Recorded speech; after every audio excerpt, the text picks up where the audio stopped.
কি ভাবতেছেন আজকে আবারও বর্তালয় হাজির হয়ে গেছে এটাই না? হ, গরমের ঠেলায় জীবনটা ওখানে বর্তাময় হয়ে গেছে। ওখানে বর্তাদা ভাত খাইলে মনে হয় একটু বাঁচলাম। যাই হোক, শুরু করি তাইলে।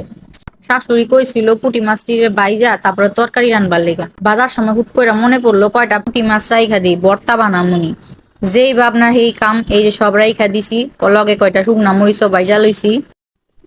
মানে চুলায় প্যানটা গরম করে দিয়ে দিছি সর্ষের তেলটা একটু গরম হইলে দিয়া দিমু পেঁয়াজ আর হইলাম রসুন। পেঁয়াজ রসুনের সাথে কয়টা কাঁচামরিচও দিয়ে দিমু। ওগুলো হালকা করে একটু বাইজা লমু। এই যে বাজার বয়ে গেছে, উঠায় লইলাম। এখন একটু ঠান্ডা হইলে করুন ব্লেন্ড। ঠান্ডা হয়ে গেছে তাই ব্লেন্ডারে দিয়ে দিছি, তারপরে দিয়ে দিলাম পরিমাণ মতন লবণ। তারপরে এখন করুন ব্লেন্ড। দেখছেন আমার ভর্তা রেডি।